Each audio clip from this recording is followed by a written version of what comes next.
किस तरह से शहरों और सभ्यताओं के पहले बीच पड़े। हर चीज जुड़ी हुई है और वो रास्ता आप तक जाता है। इतिहास को इतना सब कुछ करने में 1370 करोड़ साल लगे, लेकिन हम आपको हर जरूरी जानकारी देंगे सिर्फ 2 घंटे में।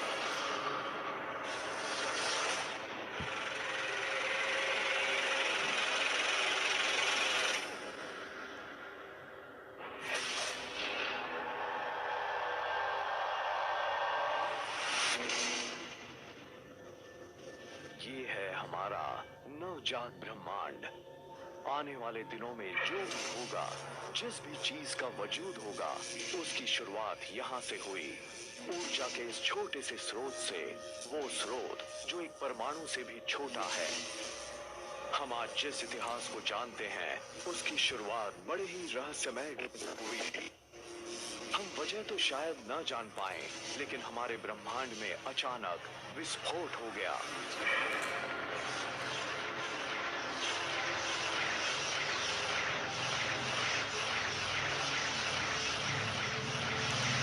सेकंड के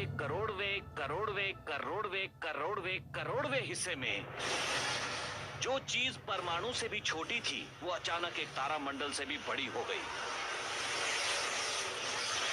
पुश!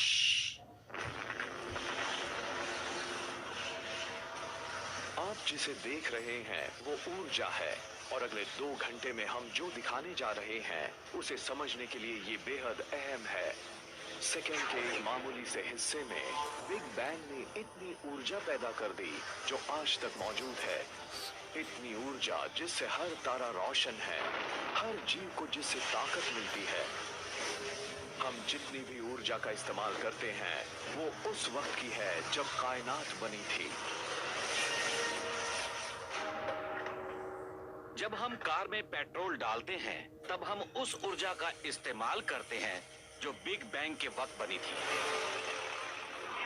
हम ब्रह्मांड की ऊर्जा का इस्तेमाल करते हैं।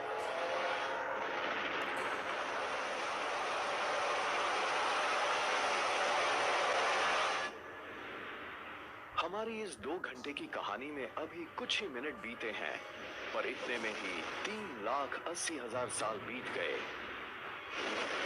अब आप देखने वाले हैं हमारे असली पूर्वजों के जन्म को, पहले परमाणुओं को। ये है हाइड्रोजन। ब्रह्मांड इसकी मदद से ही हमारे आसपास की हर चीज बनाने वाला है। हाइड्रोजन एक बेसबॉल टीम की तरह होती है। हम सोचते हैं कि किस खिलाड़ी को हम टीम में रखें। मुझे एक ब्रह्मांड बनाना है, उसकी शुरुआत हाइड्रोजन से करूंगा, क्योंकि उसमें बहुत ज्यादा गर्मी और दबाव होता है और उससे कई किस्म के परमाणु बनाए जा सकते हैं। पहले परमाणु ब्रह्मांड में उड़ने लगे,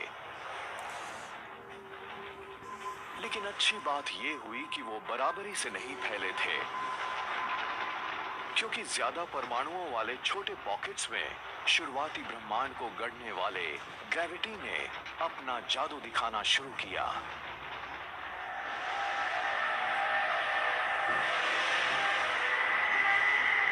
पहले तारामंडल बनने लगे और ब्रह्मांड के अंतहीन राज सामने आने लगे।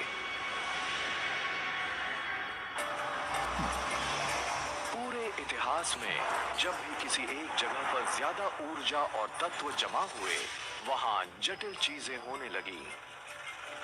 पूरे ब्रह्मांड में कई ऐसे इलाके थे जहां पर बहुत बड़े पैमाने पर क्रिएटिविटी, साइंस और आर्ट नजर आ रहा था, और कई नई संस्कृतियां भी बनी, क्योंकि बहुत सारी चीजें एक दूसरे से इंटरैक्ट करने लगी थी।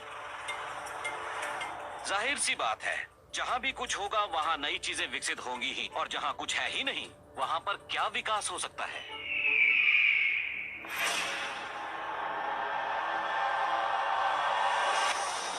बिग बैंग के 30 करोड़ साल बाद भी नए बन रहे तारामंडलों के अंदर ग्रेविटी लगातार गैस और धूल के बादलों को दबा रही थी, जिससे दबाव और गर्मी बहुत तेजी से बढ़ने लगी। जब तापमान करीब 17.25 लाख सेल्सियस के आसपास पहुंच गया, तब हाइड्रोजन के अणु आपस में टकराने लगे, जिससे एक नया तत्व बना हीलियम, और उससे निकलने लगे ऊर्जा के तेज गुबार। पहले तारे का जन्म हुआ। अचानक ही वहां पर रोशनी की तेज चमक नजर आने लगी, जिससे निकली ऊर्जा ब्रह्मांड में मिलने लगी। पूरा ब्रह्मांड रोशन हो गया। लेकिन इस शुरुआती ब्रह्मांड में किसी चीज की कमी थी। तारे तो करोड़ों थे, पर ग्रह एक भी नहीं था। ग्रह बनाने और फिर इंसान की रचना करने के लिए अगला कदम उठाना था, जिसकी वजह से आज तक का इतिहास बना। उसके लिए ब्रह्मांड के पास सिर्फ हाइड्रोजन और हीलियम गैसें ही थी।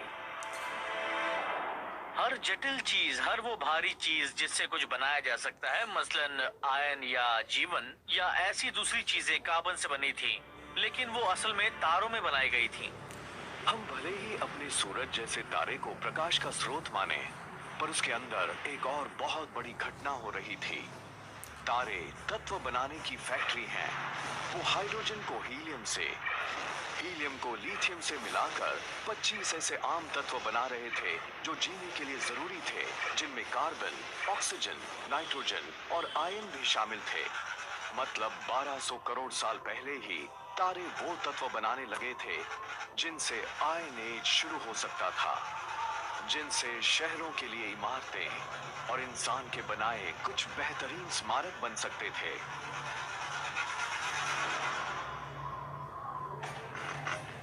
लेकिन स्टैच्यू ऑफ लिबर्टी देखने से पता लगता है कि शुरुआती ब्रह्मांड के सामने अगली चुनौती क्या थी। इस मूर्ति का फ्रेम तो लोहे से बना है, लेकिन इसकी खाल जिस चीज से बनी है वो इतनी भारी थी कि तारों में नहीं बन सकती थी। बात चाहे लेडी लिबर्टी की त्वचा बनाने की हो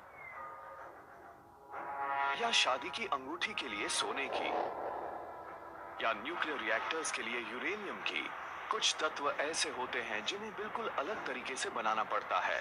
तारों के पास इस काम को अंजाम देने लायक ऊर्जा नहीं थी, लेकिन जब तत्व बनाने वाली फैक्ट्री में इतना दम ही ना हो तो उसे उड़ा देने में क्या बुराई है। पहले तारे बनने के कुछ लाख साल बाद ही उनमें से कुछ में अचानक विस्फोट हो गया। बैम! इन विस्फोटों को सुपरनोवा कहते हैं, और ये ब्रह्मांड में बिग बैंग के बाद सबसे बड़े विस्फोट थे। उससे जो ऊर्जा निकली उसने ज्यादा भारी तत्वों को एक दूसरे में मिलाना शुरू किया। विस्फोट के साथ वो तारे तो खत्म हो गए, लेकिन उनसे बना यूरेनियम, सोना और हमारी दुनिया में मौजूद दूसरे तत्व, जिनमें से एक तांबा भी था। पीरियोडिक टेबल ऑफ एलिमेंट्स असल में ब्रह्मांड में मौजूद पिंडों की एक लाइब्रेरी है, जिनसे हमारी दुनिया बनी। उनमें से ज्यादातर चीजें तो उस खास केमिस्ट्री सेट से ही निकली थी।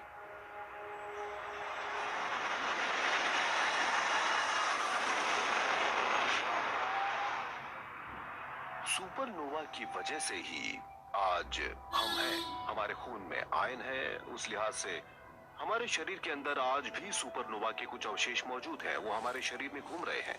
हम सभी स्टारडस्ट हैं। तांबा और टिन, ब्रॉन्ज एज। सुपरनोवा के बिना ब्रॉन्ज एज भी नहीं होता। आप दवा की किसी भी दुकान से मल्टीविटामिन की शीशी खरीदिए और उसमें मौजूद तत्वों को पढ़िए। आपको उसमें तांबा मिलेगा, जिंक मिलेगा, सेलेनियम मिलेगा। उसमें हर वो तत्व मिलेंगे जो सिर्फ बन सकते थे अगर सुपरनोवा हो। तारों से बने वही तत्व पृथ्वी पर जीवन के बीज बने, और उनसे ही मानव इतिहास की रचना शुरू हुई। लेकिन सफर तो अभी शुरू हुआ था।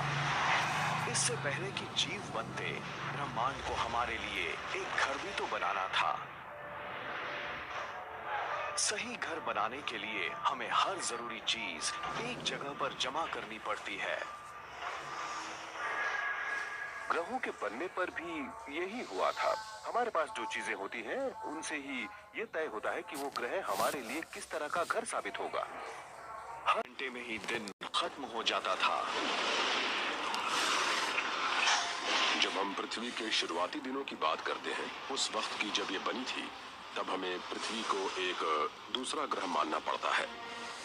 सूरज की किरणें यहाँ पिघले लावा पर पड़ती थीं। हर जगह लावा ही लावा था।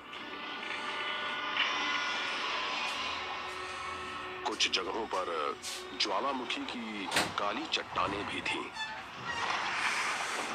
पिघली चट्टान में मौजूद तत्व इधर उधर बिखरे हुए थे। किसी को उन्हें सही क्रम में लगाना था। एक बार फिर से ये काम किया ग्रेविटी ने। हल्की चीजें सतह की ओर बढ़ी और उन्होंने एक सख्त पपड़ी बना दी। भारी चीजें केंद्र की ओर गईं और उन्होंने पिघले हुए लोहे और निकल का एक कोर बना दिया। उस पिघले हुए धातु का घूमता केंद्र एक मैग्नेटिक फील्ड बना रहा था जो अंतरिक्ष तक गया, एक फोर्स फील्ड के तौर पर। यही हमारे होने वाले घर को सूरज के खतरनाक तत्वों से बचाने वाला था। जल्द ही इस मैग्नेटिक फील्ड ने जीवन को बढ़ने का मौका दिया। बाद में उन खोज करने वालों के लिए भी मददगार बना जिन्होंने दुनिया के दोनों हिस्सों को जोड़ा। लेकिन इन सब के लिए पृथ्वी को एक अहम साथी की जरूरत थी।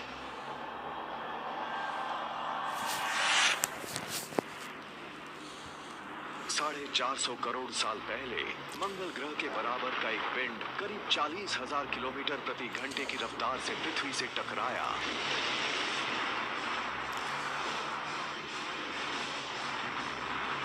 पृथ्वी ने उसके ज्यादातर पृथ्वी पर जीवन के विकास के लिए मौसम बेहद अहम है और पृथ्वी का अपनी धुरी पर थोड़ा सा झुका होना भी पृथ्वी पर जीवन को बरकरार रखने के लिए जरूरी है। चांद की ग्रेविटी की वजह से पृथ्वी की घूमने की रफ्तार भी कम हुई, जिससे हमारे दिन अब 6 घंटे की बजाय 24 घंटे के होने लगे।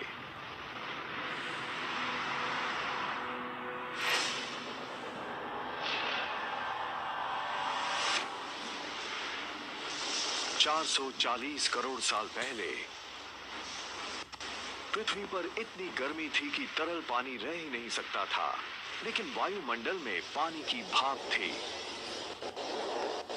अब सवाल था कि उसे आसमान से नीचे कैसे लाया जाए। जिस किसी दुनिया में जीवन हो, वहां पर थोड़ी बरसात भी जरूरी है।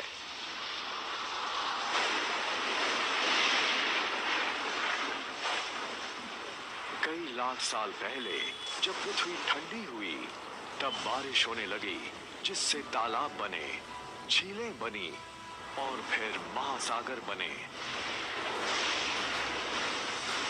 380 करोड़ साल पहले हमारे ग्रह के पास एक चांद था, एक महासागर था, लेकिन वो वैसा नहीं था जैसा कि आज हम देख रहे हैं।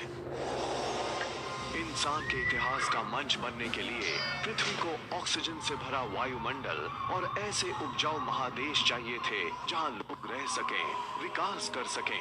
हमारी नई दुनिया को कौन गढ़ेगा? उनमें से करोड़ों करोड़ हमारी त्वचा पर रेंग रहे हैं।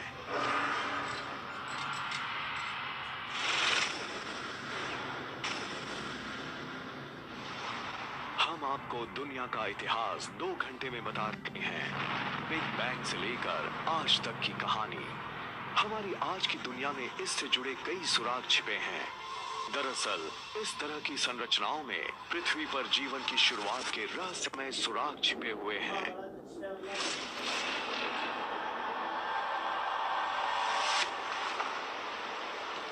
$380 करोड़ साल पहले हमारे शुरुआती महासागरों की सतह के नीचे एक नई क्रांति हो रही थी। 6 मामूली से तत्व, जिनमें से एक बिग बैंग से निकला हाइड्रोजन भी था और तारों से बने ऑक्सीजन, कार्बन और नाइट्रोजन भी थे। इन सब ने मिलकर जीवों की रचना शुरू कर दी, हमारी भी।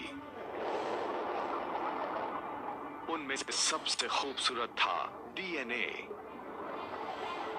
उसके छल्लों के नीचे छिपे थे जीवन के कोड। हमारी पृथ्वी के बनने के 7 लाख साल बाद पृथ्वी पर जीवन भी शुरू हो गया। हम किसी दानव के कंधों पर नहीं, बल्कि छोटे छोटे जीवों के कंधों पर सवार हैं, बैक्टीरिया पर। हम बड़े ही अहंकारी हैं। हमें लगता है कि ये दुनिया हम चला रहे हैं, लेकिन हम इस दुनिया में ही काफी देर से आए हैं। जानवरों से काफी पहले यहाँ बैक्टीरिया आ चुके थे, फिर जानवर आए और हमें लगा कि हमने उनकी सल्तनत ही मिटा दी। अगर हमने वो सल्तनत खत्म कर दी होती तो हम भी नहीं रहते। हमारे शरीर के अंदर बैक्टीरिया की पूरी फौज है। असल में हम सब के शरीर में इतने बैक्टीरिया हैं जितने की पूरी दुनिया में इंसान। कई करोड़ों साल तक इस दुनिया पर इस तरह के जीवाणुओं का ही राज था। नवजात ब्रह्मांड की तरह शुरुआती जीव भी छोटे और मामूली थे, लेकिन वो संभावनाओं से भरे थे। उसने किस तरह से नए नए रूप लिए, हम उसके बारे में ही देख रहे हैं। उनमें हम भी एक हैं, और ये जानने के लिए हमें वक्त की शुरुआत में जाना होगा। हमने ये तो देखा कि आज जो भी ऊर्जा है वो बिग बैंग से निकली थी। हर जीव को जीने के लिए अपने हिस्से की ऊर्जा चाहिए थी। हम उसे जितना साधते उतना ही उसका इस्तेमाल कर पाते और उतने ही जटिल बनते जाते। बिग बैंग से निकली करीब करीब सारी ऊर्जा हमें सूरज से मिली। करीब 250 करोड़ साल पहले कुछ खास बैक्टीरिया ने महसूस किया कि उस ऊर्जा का इस्तेमाल जीने के लिए कैसे किया जा सकता है। इस कोशिश में उन्होंने दुनिया के इतिहास का सबसे कीमती कचरा भी पैदा किया, ऑक्सीजन। जल्द ही ऑक्सीजन ने हमारी दुनिया को नए सिरे से गढ़ा, लेकिन उसके पहले उसे एक और अहम काम करना था। दुनिया के शुरुआती महासागरों में आयन भरा था। ये तो सब जानते हैं कि जब लोहे से ऑक्सीजन मिलती है तब क्या होता है। मैं एक छोटा सा बैक्टीरियम हूँ। मैंने ऑक्सीजन के अणु बनाए हैं और ये है लोहे का बड़ा सा गोला। ये लीजिए, लगा दी जंग। जंग लगा लोहा महासागरों के तल पर जमा होने लगा। कई करोड़ों साल बाद ये विशाल ढेर बाहर आया तो दुनिया के लिए लोहे और स्टील का एक अहम स्रोत बन गया। लोहे के उसी ढेर की वजह से बाद में औद्योगिक क्रांति शुरू हुई। इस तरह से ब्रुकलिन ब्रिज और इंडस्ट्रियल एज के दूसरे बड़े लैंडमार्क्स किसी न किसी रूप में पृथ्वी पर जीवन की शुरुआत से जुड़े हैं।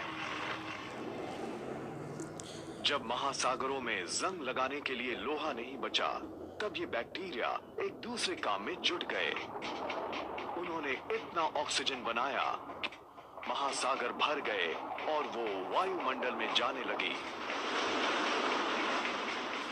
उसके बाद तो हमारा ग्रह हमारे सौर मंडल के दूसरे ग्रहों से बिल्कुल अलग बन गया। इसके बाद जीवन ने एक लंबी छलांग लगाई। पहली बार कुछ बैक्टीरिया ने ऑक्सीजन के सहारे जीना सीख लिया था।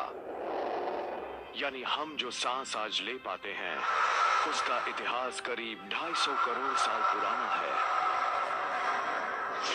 करोड़ों साल बाद भी जीव उनके सहारे रहे जिनसे उन्हें फायदा हो रहा था। ऑक्सीजन ने कहानी बदल दी थी।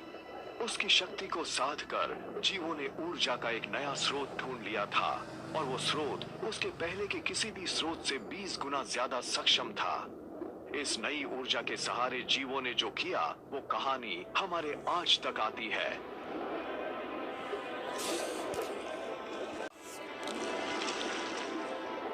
आसमान नीला हो गया और उसकी वजह से महासागर भी नीले नजर आने लगे।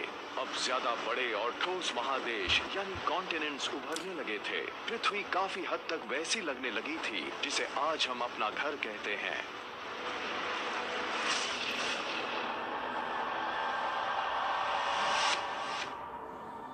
$550 करोड़ साल पहले जब पृथ्वी अपना 400 करोड़वां जन्मदिन मना रही थी, तब वायुमंडल में ऑक्सीजन का स्तर 0 से बढ़कर 13% तक पहुंच गया था।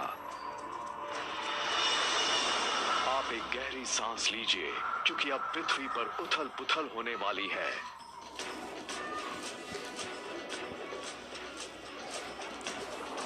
ये है कैम्ब्रियन एक्सप्लोजन, एक बायोलॉजिकल बिग बैंग। जब ऑक्सीजन की मात्रा बढ़ जाती है तब आकार बढ़ता है और जटिलताएं भी। ऑक्सीजन हमें ऐसा करने देती है। करीब 3 करोड़ साल के इस काल में जानवरों के सबसे ज्यादा और सबसे अहम समूह पैदा हुए। करीब 50 करोड़ साल पहले समंदर में पहली कांटे वाली मछली पैदा हुई। ये मछलियां हमारी पूर्वज हैं। हालांकि ये देखने में हमारे जैसी नहीं लगती, लेकिन इनमें ऐसे अंग थे जिनसे हमारे शरीर के अंग बने, जिनमें रीढ़ की हड्डी, दांत और जबड़े वाला मुंह शामिल था। हमें अपनी पूर्वज मछलियों से बहुत कुछ मिला है। असल में आज के सारे रीढ़ वाले जीव उन मछलियों के बॉडी प्लान पर बने हैं। पृथ्वी के इतिहास के पहले 400 करोड़ साल में पौधे और जीव समंदरों तक ही सीमित थे, लेकिन अब ये सब बदलने लगा था। ऑक्सीजन के साथ ही ओजोन लेयर बना, जो हमें सूर्य के खतरनाक रेडिएशन से बचाता है। पौधे सबसे पहले आगे बढ़े।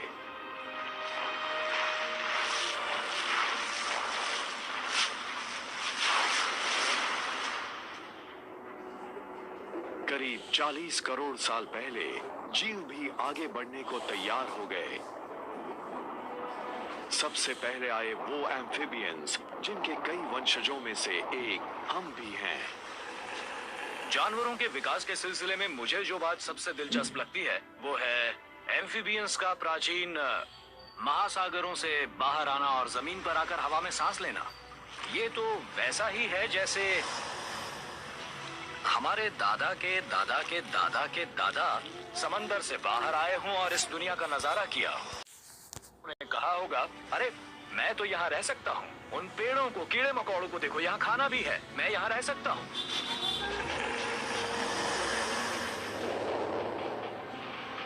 फिर वो दिन भी आया जब इंसानों ने हर जगह पर कब्जा जमा लिया। लेकिन इससे पहले कि हम ऐसा कर पाते, हमारे पूर्वजों को पानी से आखिरी रिश्ता भी तोड़ना था, सहवास का। आज के मेंढकों की तरह जो जेली जैसे अंडे देते थे, वो जमीन पर सूख जाते थे। लेकिन कुछ एम्फिबियंस ने इस समस्या का भी हल ढूंढ लिया। वो ऐसे अंडे देने लगे जिसके ऊपर का खोल अंदर की नमी बचाए रखता था।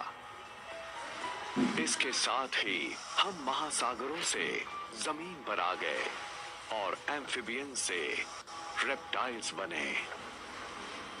कोई जीव समंदर से करीब 500 या 1000 किलोमीटर दूर हो सकता था, पर इसके बावजूद उसके अंडे में महासागर का अंश मौजूद रहता था। ये बड़ी अहम बात थी। इसके साथ ही महासागरों से उनका संपर्क टूट गया। अब वो धरती की दूसरी जगहों पर बसने लगे।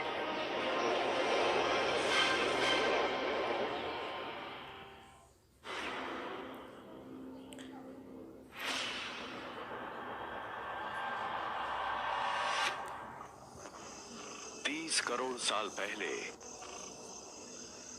जीवन विशाल हरे भरे दलदलों में पल रहा था, लेकिन पृथ्वी वहां पर एक नया खेल रच रही थी।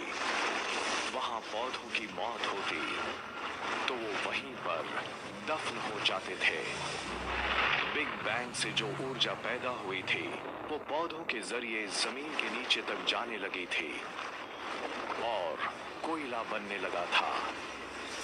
ये आने वाले करोड़ों साल बाद इंसानों के लिए एक बेशकीमती तोहफा साबित होने वाला था।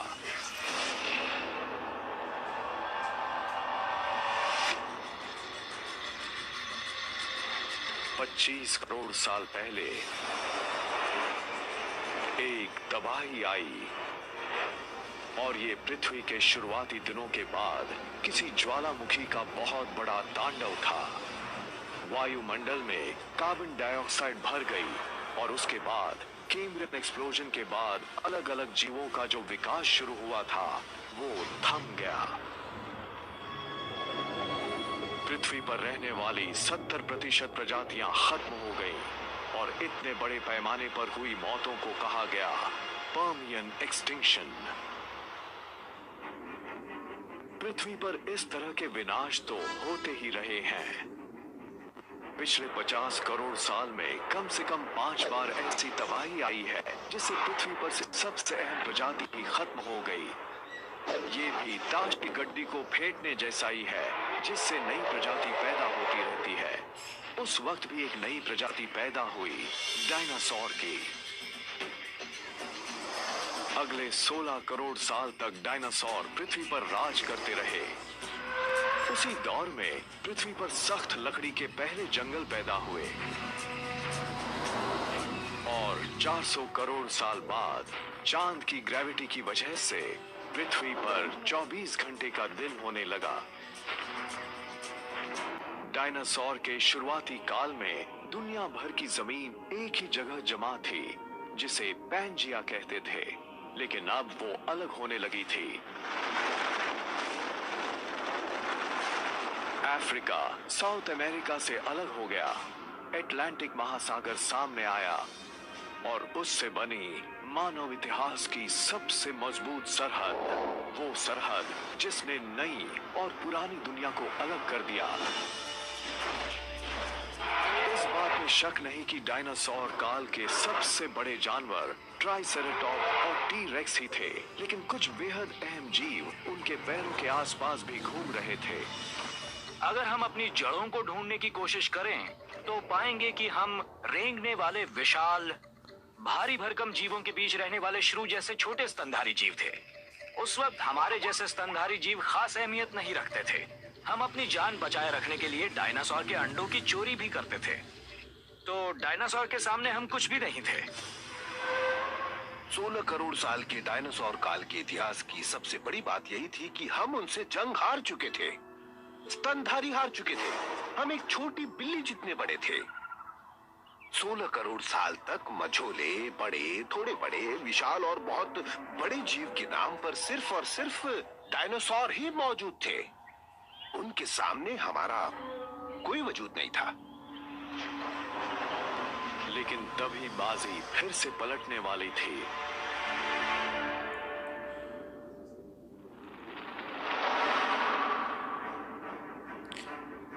साढ़े 6 करोड़ साल पहले करीब 10 किलोमीटर चौड़ी चीज, जो शायद एक एस्टेरॉयड था, पृथ्वी से टकराया।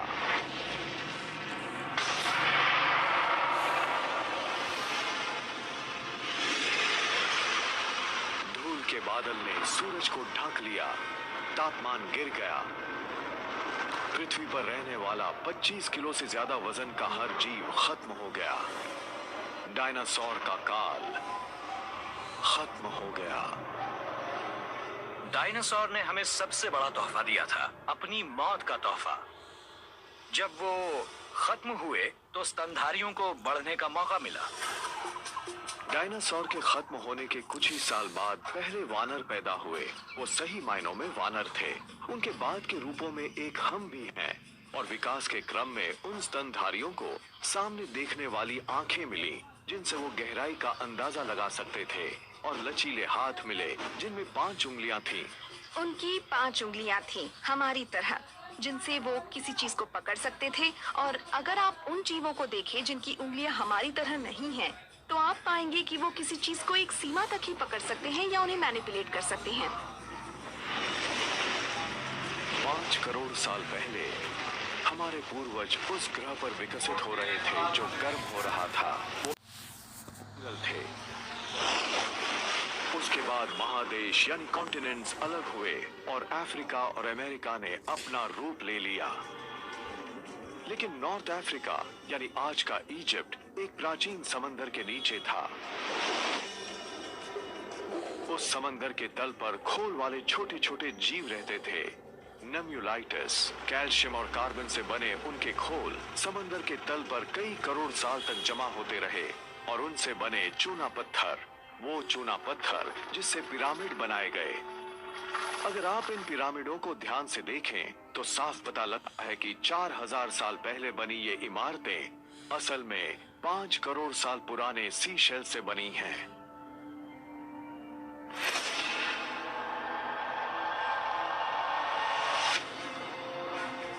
एक करोड़ साल पहले पृथ्वी वो रूप लेने लगी थी जिसे हम आज देख रहे हैं। कोलोराडो नदी ग्रैंड कैनियन बनाने लगी थी। हिमालय जैसी पर्वतमालाएं खड़ी होने लगी थी। वो इतनी ऊंची थीं कि उनसे मौसम का पैटर्न बदलने लगा। उससे पृथ्वी भी ठंडी होने लगी थी। पनामा का इस्थुमिस अब नॉर्थ और साउथ अमेरिका को जोड़ने लगा था। इसके बाद अटलांटिक और प्रशांत महासागर एक दूसरे के करीब आए तो महासागरों में उफान आ गया और दुनिया आइस एज की ओर जाने लगी। ऐसा जीव उभरने लगा था जिससे उनके वजूद को खतरा पैदा हो गया था।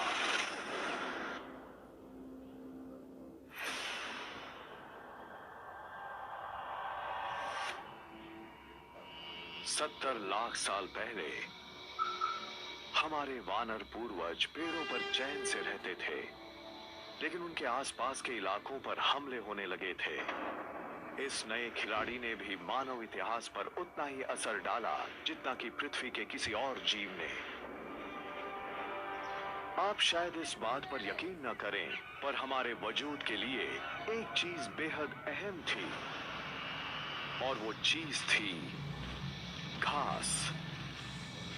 दुनिया के करीब हर इलाके में एक ही वक्त पर घास के मैदान नजर आए।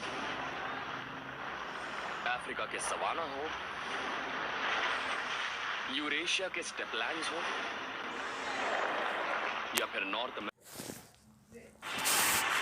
या फिर अर्जेंटीना के घास के मैदान। घास दुनिया में हर जगह थी। ईस्ट अफ्रीका में घास के मैदानों ने हमारे वानर पूर्वजों के जंगल के घरों में घुसपैठ कर ली थी। जब पेड़ कम बचे और उनके बीच दूरी बढ़ गई, तब हमारे पूर्वजों को उसके मुताबिक ढलना पड़ा। वानरों ने देखा कि एक ही पेड़ पर बहुत ज्यादा वानर रह रहे हैं, जबकि वहाँ खाने की कमी है। तब उन्हें खाने की तलाश में एक जगह से दूसरी जगह पर जाना पड़ा, और उन दो जगहों के बीच थे घास के मैदान। अब वहां तक पहुंचने का एक तरीका तो था बेतहाशा भागो, और दूसरा तरीका ये था कि घास के मैदानों में खाने की जो चीजें हैं उनका ही फायदा उठाओ, वही खाओ। इसके बाद कुछ वानर तो इस वीरान नए घर में आ गए। ये जगह उन वानरों के लिए ज्यादा अच्छी थी जो दो पैरों पर चलते थे।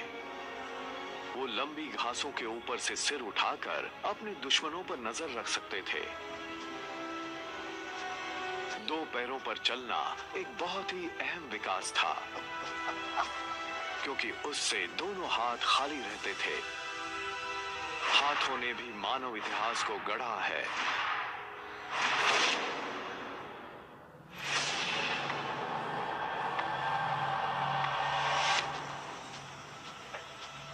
बीस लाख साल पहले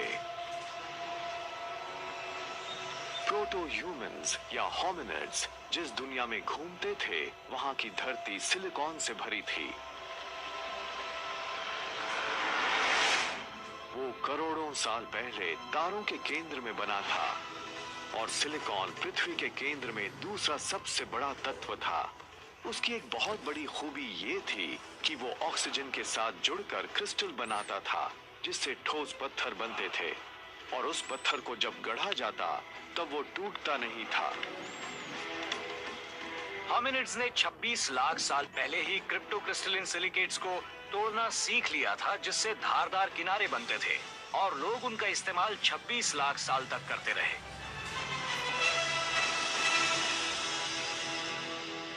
जैसे ही मामूली से पत्थर पर धारदार किनारा बना, हमारे पास एक हथौड़ा आ गया। हमें काटने का एक हथियार मिल गया। पत्थर के एक मामूली से हथियार की मदद से इंसान अब 1000 ऐसे काम कर सकता था जो वो पहले नहीं कर पाता।